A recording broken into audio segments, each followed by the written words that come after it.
I recently sat down to work on a new version of my studio website.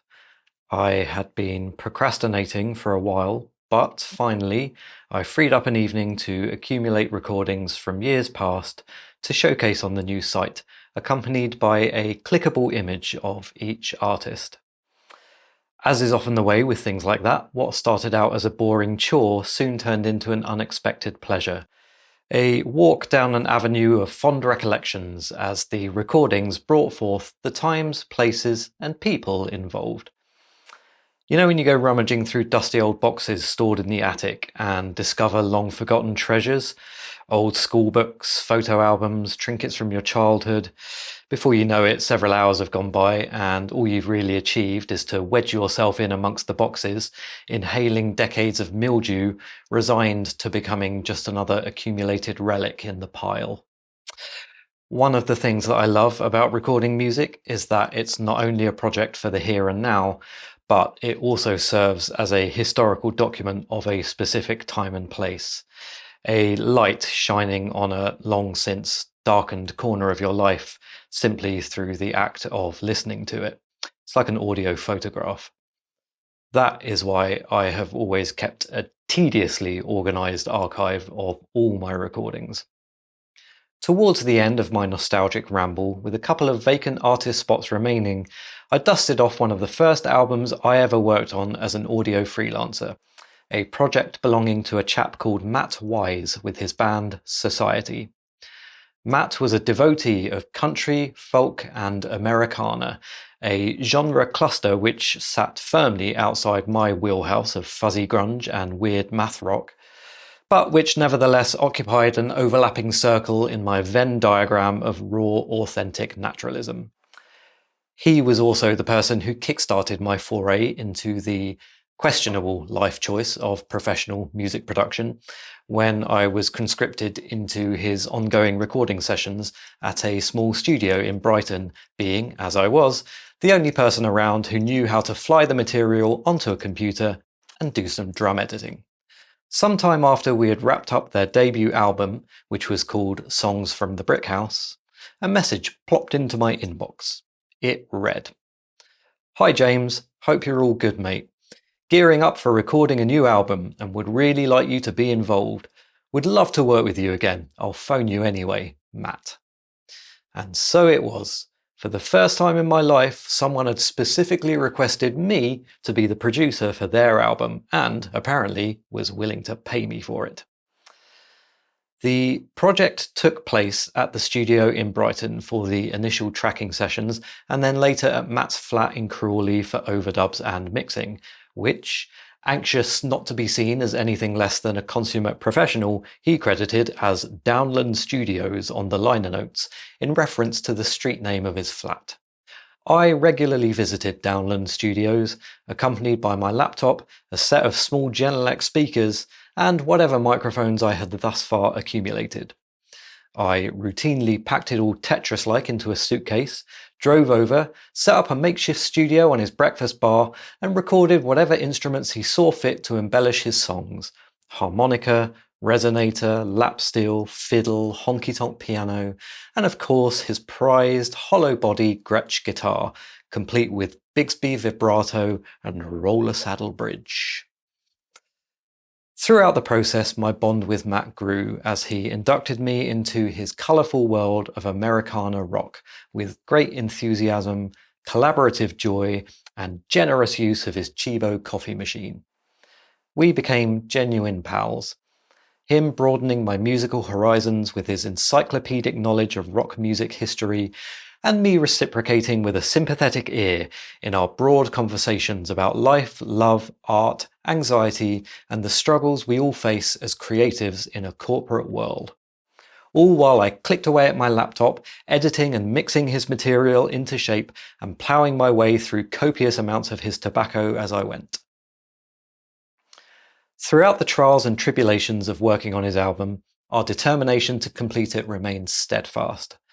While I occasionally found Matt to be quite an intense person, clearly someone whose ambitions were underpinned by inner struggles, The project nevertheless gave us a common focus for our artistic compulsions and fostered a genuine bond born of a shared creative goal to get this bloody thing done. He was a fantastic musician, and I sympathised deeply with his desire to see it through, regardless of how absurd it may seem to most normal people. Fuck them, this was important. To the two of us, anyway. After we finally finished the album, we parted ways, each to tread our respective avenues of creative expression. Matt with his band, armed with their new album, and me with my evolving role as engineer-in-chief at the studio in Brighton. Our contact over the subsequent years was limited to occasional emails back and forth about the possibility of further collaboration, but nothing ever came of it. In the intervening time, I sometimes wondered how he was doing. Then, a few years later, another message plopped into my inbox. It read, "Hey James, how are you? I hope you're well. I've been down in the trenches of life fighting a war. Everything went to shit for some time. I was in a bad place for a while and nearly lost who I was. Me and the chaps are cranking up the machine again." I replied, "Hey man, so nice to hear from you. No need to apologise, things go to shit from time to time, I can relate. A message from you is always welcome, whether it's about band stuff or not. I've always enjoyed working with you and consider you both an inspirational musician and a thoroughly decent bloke. So don't you fret about going off the map for a while. Just know that if you end up dropping me a line anytime, it will always be met with a smile. Cheers man, and take care of yourself." Matt responded, "Thanks so much for that message, James. It really means a lot. I will be in touch very shortly." "Don't sweat it," I said. More years rolled by until the night of my website remake, when my web search for a suitable image of Matt and his band led me to one of his songs on YouTube. And there, sitting in the comments, read the words, "R.I.P. Matt Wise." Matt, it transpired, had committed suicide. It happened 10 months prior. I had no idea. This was the second suicide of a sensitive, creative friend in as many years. As such, I found myself pondering. What is going on with creativity and mental health?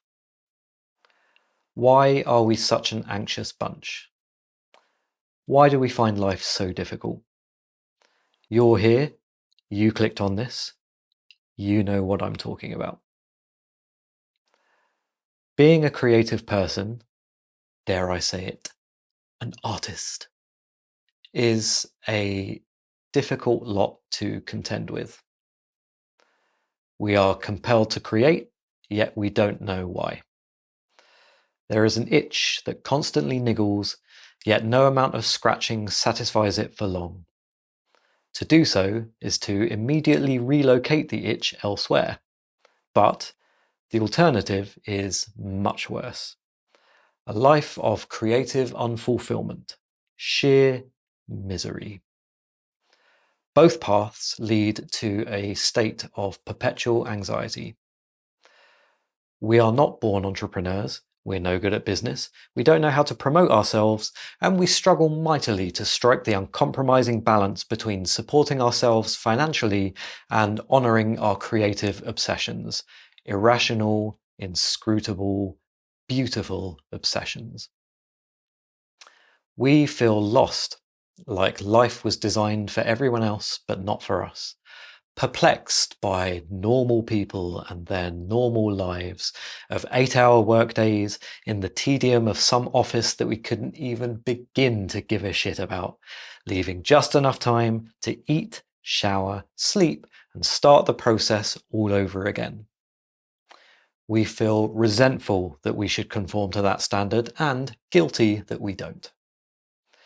We imagine that there must be something wrong with us, and so we go to therapy and take prescribed medication to fix our broken brains and fit into a world that seems so hostile to our natural way of being. It's hard. I get it.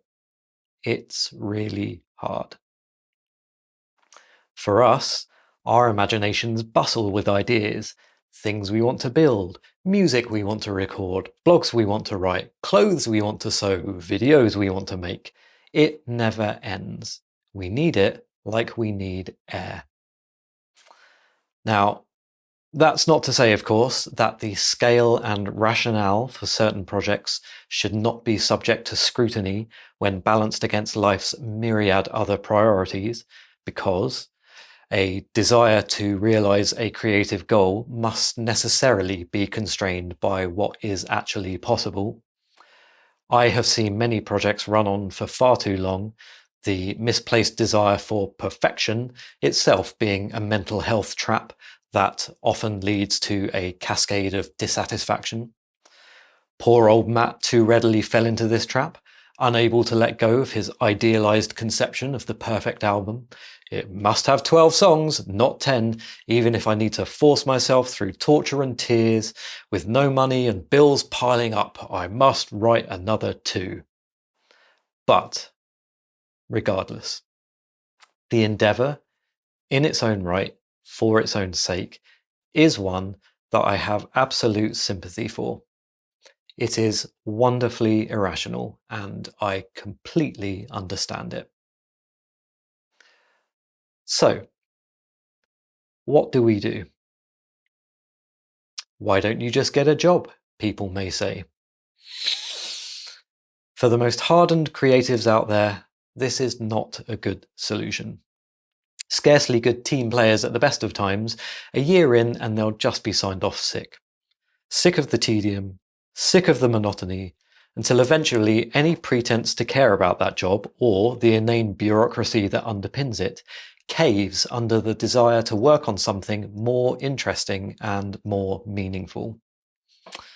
Instead, the rational path suggests commodifying your creative discipline so that you can force it to align with the capitalist structure that dictates everything about how our society operates.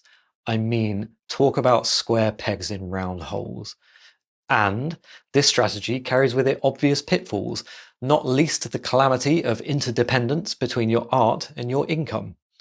What happens when your passion becomes your burden? The history of artistic ambition is strewn with corpses testifying to the folly of such an entanglement. And then there's the question of how to run the whole thing as a sustainable business, particularly since, in another cruel twist of irony, creatives like us tend to be introverted, lacking self-confidence, and prone to closing the door on the world while we sit inside obsessing over the sanctity of our obsessions. I mean, that's one of the biggest reasons why we do what we do anyway, isn't it? So we don't have to talk to anyone. I don't have good answers. I've tried to find my own ways of solving these problems, with varying degrees of success. All I know for sure is that there are many of us who shoulder this burden, and I can assure you that we all feel as naked, exposed, and lost as each other, despite the distorted portrayals we enviously peer at through our social media screens. Don't believe the hype. We are all fragile, and we are all trying to figure out how any of this bullshit is supposed to work.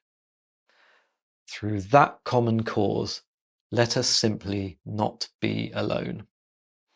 Let us fight the fight together. You, me, and all the Matt Wises out there. We are the creatives.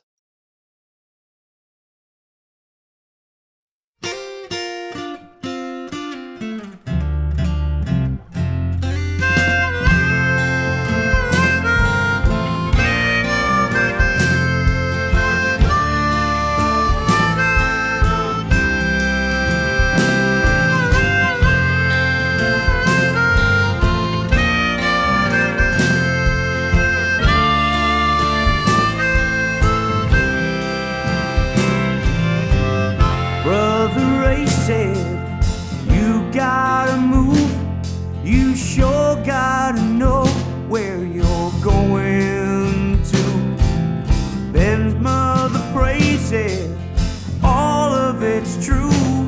There's a light up ahead that we're torn.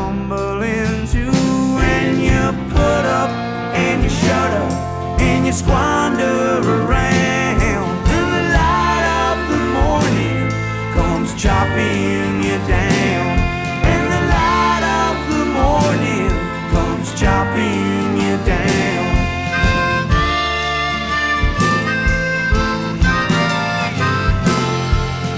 All different people refused what they seek, to fritter their soul at the end of the week. And hope comes a calling, and maybe a win. And if you don't get the prize, there's the rapture of sin. And you put up and you shut up and you squander around. And the light of the morning comes chopping you down. And the light of the morning comes chopping you down.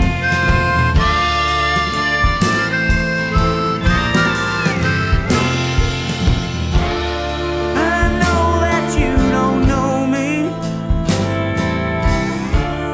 but I see that you are lonely. Oh, come on, hang a while with me and just shine on out. Won't you shine on out? Dawn broke and the birds were all singing, bearing news of today. Feel the song and the joy that it's bringing, putting music your way, calling your troubles away.